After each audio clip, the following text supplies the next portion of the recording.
Selamat pagi padamu yang selalu kau ucapkan. Selamat pagi padamu yang selalu ku rindukan. Tetap semangat. Assalamualaikum, selamat siang. Ketemu saya dengan Nova Dewantoro, peserta pendidikan guru penggerak Angkatan 3 Kabupaten Manggarai. Jadi ini saya masih di SMA Negeri 2 Rawang Utara bersama Ibu Gertrudis Novian Seruni. Yaitu Ibu Novi ini panggilannya mengajar matematika. Dan yang satu ibu cantik juga namanya Ibu Hestina Nganur. Beliau mengajar agama Katolik. Jadi dalam acara sesi ini saya itu mendapat tugas untuk pemecahan kasus yang namanya studi kasus di modul 3.1. Nah, di situ ada kasusnya Ibu Tati yang mengajar kelas 5. Ibu Tati ini guru yang sangat disiplin, cerdas, profesional, dan selalu murid-muridnya itu mendapatkan nilai yang baik. Tapi di suatu ketika saat Ibu Tati mengajar, di samping kelas itu juga ada guru yang mengajar. Muridnya Ibu Tati ada di luar dan menangis, sehingga kelas yang lain, ibu guru dan pak gurunya terdengar. Nah, dari kasus ini tugas saya mewawancarai kepada teman-teman saya, rekan seperjuangan saya di sekolah.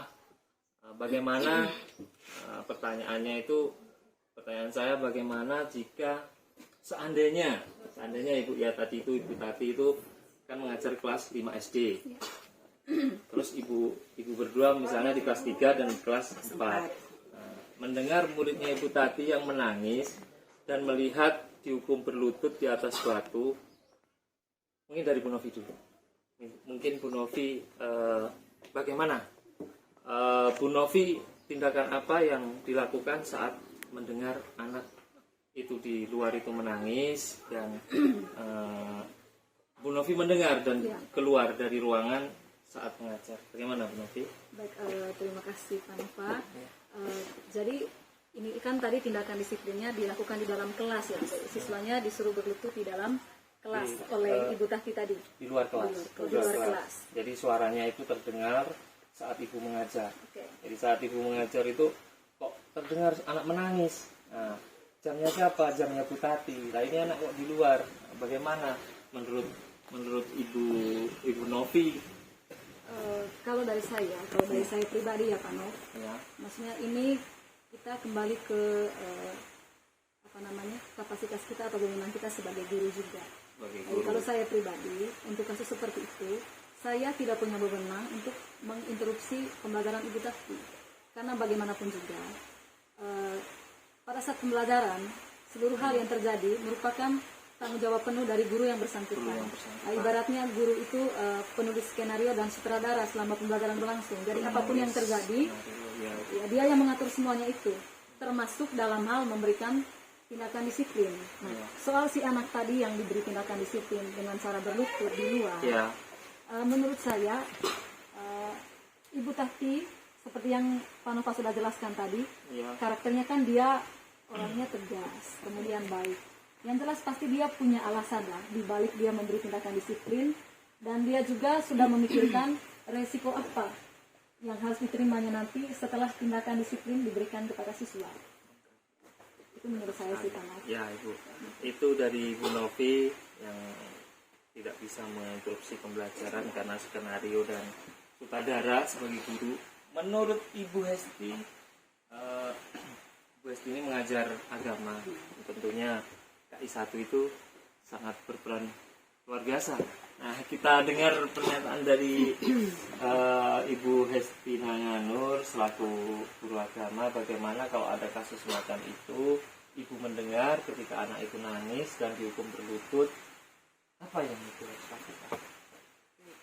Terima kasih untuk waktu yang diberikan saya sendiri mendukung juga apa yang disampaikan oleh Ibu Novi tadi, bahwa berkaitan dengan beri hukuman terhadap anak-anak tadi yang terjadi di kelasnya Ibu Tati itu adalah wewenangnya.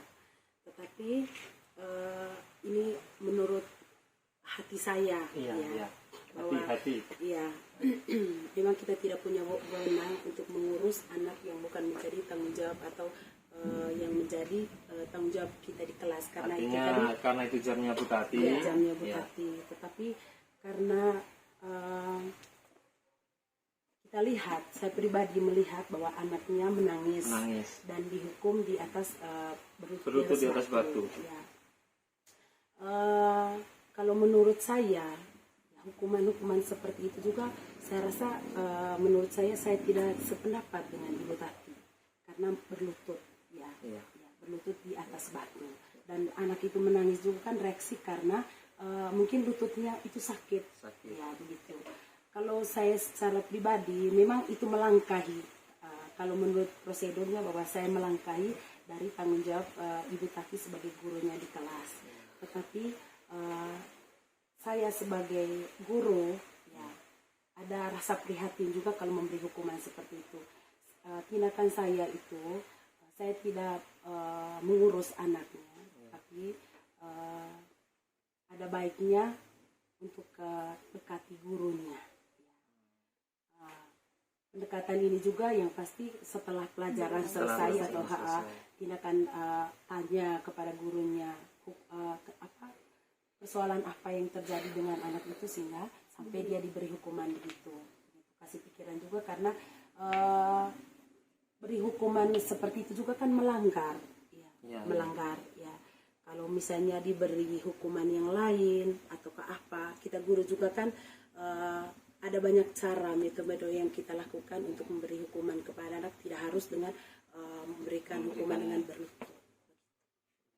Berarti begini Bu, berarti anak itu Ibu mendengar sampai nangis sampai selesai, atau Ibu panggil atau dibiarkan karena itu bukan wewenang, jadi Ibu memutuskan untuk itu biarlah Ibu Tati punya. Kalau saya secara pribadi Pak, tidak mungkin juga kita mengurus anaknya, karena itu kan nanti kita mengambil alih tugas dari gurunya yang ada di kelas, yaitu guru Tati itu. Tapi mungkin pendekatan saya setelah pelajaran selesai itu, pendekatan secara pribadi, persoalannya apa sehingga anaknya itu diberi hukuman. Ada lagi satu Ibu pertanyaannya. Jadi